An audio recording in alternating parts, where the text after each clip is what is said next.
A couple of weeks ago I put together this box to hang off of this back fence and use it as a planter for plants that have vines like cucumber, squash, that type of thing. But I realized that not everybody has the tools or the ability to put something like this together. So I've come up with another solution which I think is going to be good for anybody, and you need minimal tools and minimal skills to put this together. So that's this week's video. So let's get to it.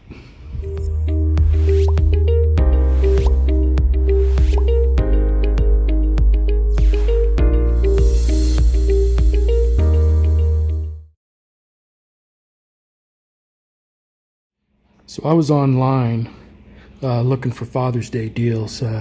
You know, I always like to pick up my tools around Father's Day and Christmas because there's always a good sale. And I came across this item here called the Terracotta. And I went ahead and picked up five sets of these so that I could use these to hang some plants. And the way it works is you attach this to a fence or a wall, a post, and then you hang your plants from it. And it doesn't look like that's going to fit, but it actually will. Let me set this down. I can kind of demonstrate that.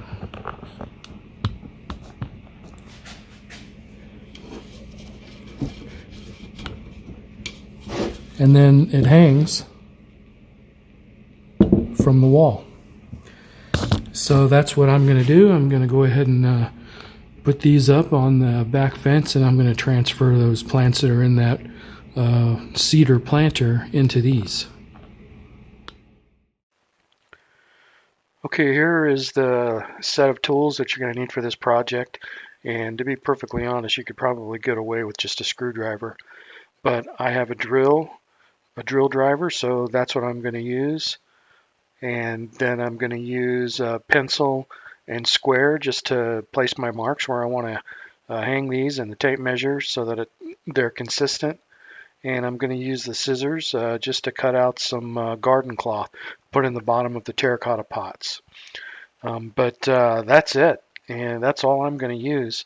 And again, you could probably get away with just a screwdriver. All right, so I want to mark all of these the same distance from the top of the fence line here. I would go off the bottom, but our ground's not level, so if I want everything to have the same height, it'd actually be better to come from the top. So what I'm going to do is I'm just going to mark 12 inches from the top here, and then I'll put a mark, and that's where I'm going to mount these 12 inches down. Okay, next you're going to want to take a square, put it on your mark, and that way you can get a nice mark in the center of your post. Okay, line up your bracket with your line and just screw it in.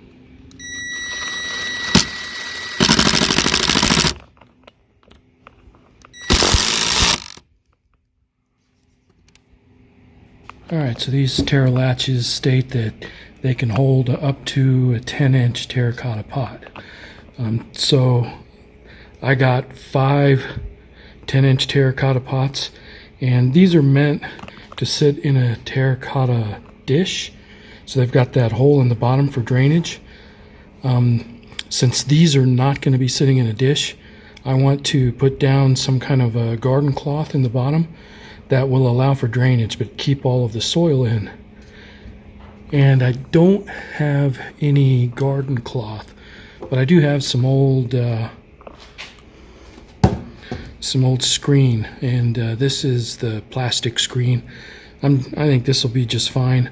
I'm going to go ahead and cut some discs out of this and place in the bottom of each of these 5 pots just to keep the soil in. Alright, looks like these are about 6 inches across.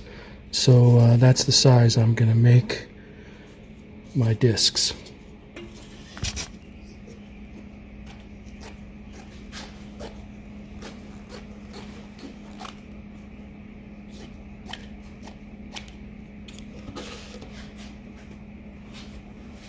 I'm not going to cut these in a circle. I'm just going to cut them in a square. And since I need to go across 6 inches, I'm going to go ahead and cut these at 8 inches, and that way they can stick up on the sides a little bit.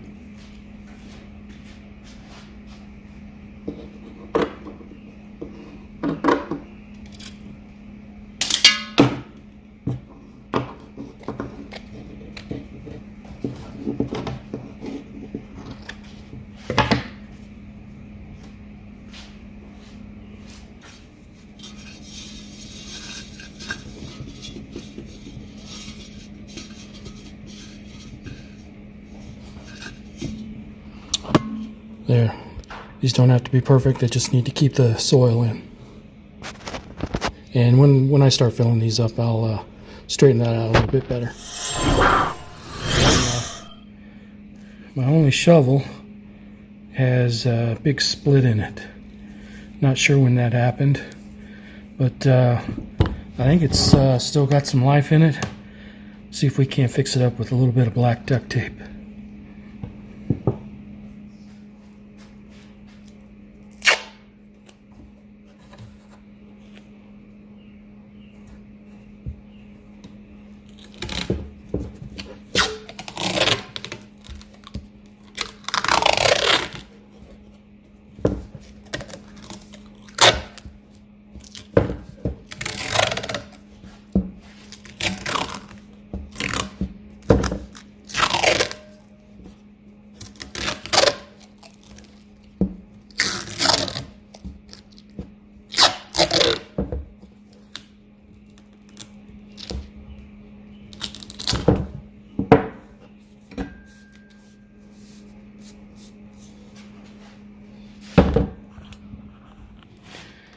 I think that'll do just fine. Okay, so I've taken some local soil from one of my flower beds and mixed it up with some garden soil, and I think I'm just gonna mix it up a little bit more just to make sure it's mixed all the way through.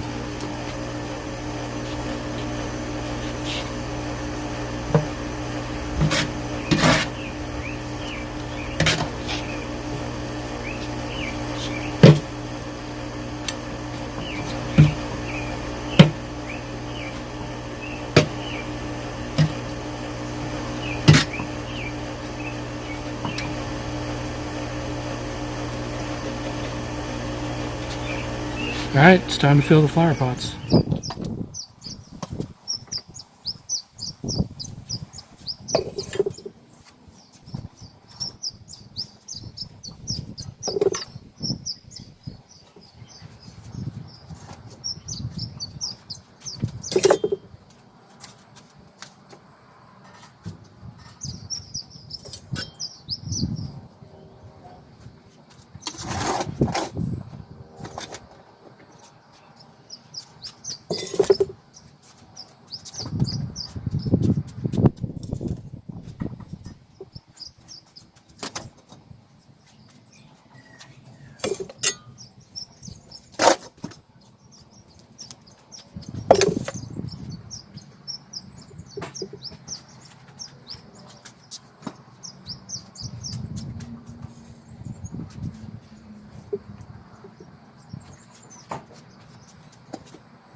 Okay, there we go. Nice and sturdy. You can see how it's made to form the pot to add support. And yeah, looks like my pot's got a little crack in it. Hopefully that'll last. But I think this is going to be a good solution. So let me go ahead and mount the other 4, and we'll keep going.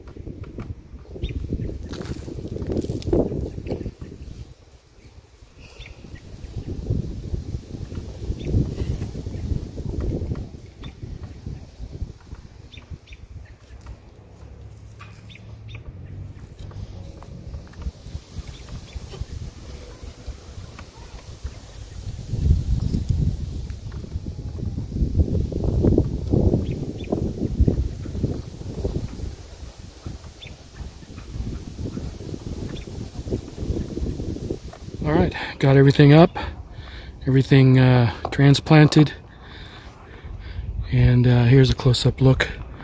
You can see again how these are molded to fit a terracotta pot perfectly, and they're very stable. One nice thing about these, they're easy to take down and put up, so at the end of the season you don't have to leave these up to go through the winter. You can just take them down, bring them inside so they don't go through that freeze-thaw cycle.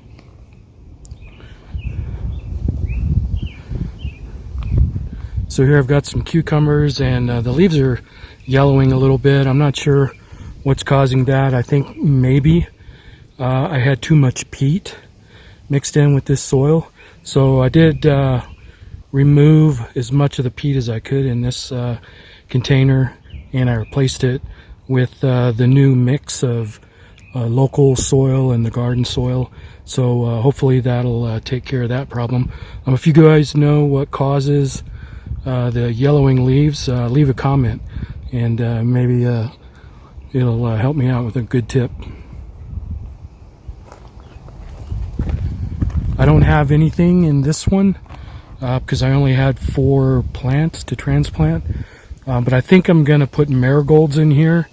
Those are good bee attractors, so maybe we can get some bees in here that'll help pollinate.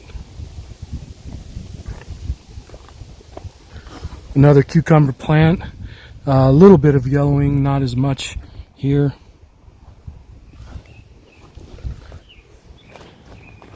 And then finally my straight neck squash. So we can take a look at the rest of the garden while we're at it.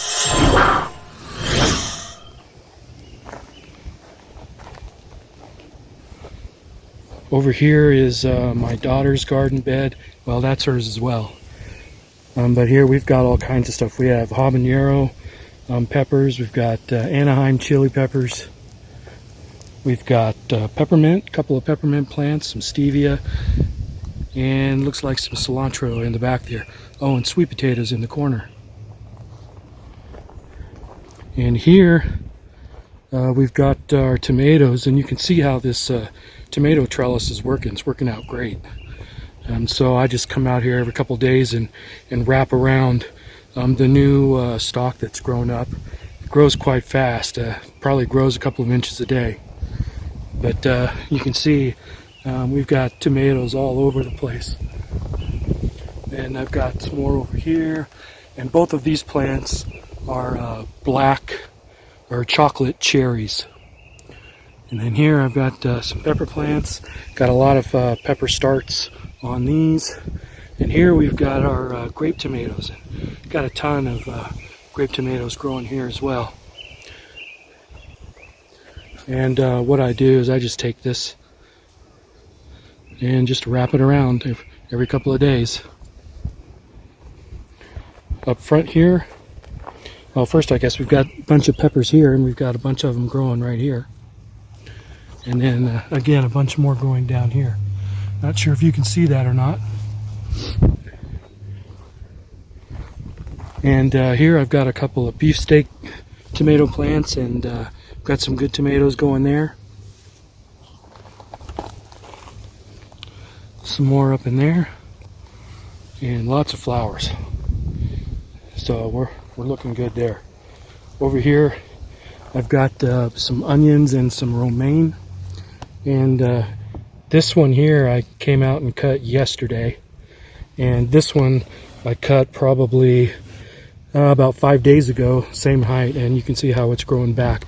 So these actually do really well when you just cut them off a couple inches above the ground, and keeps them from bolting, because you want to keep that leaf to root ratio down, so that otherwise if the plant thinks that it's got plenty of leaves compared to the roots, it'll start bolting.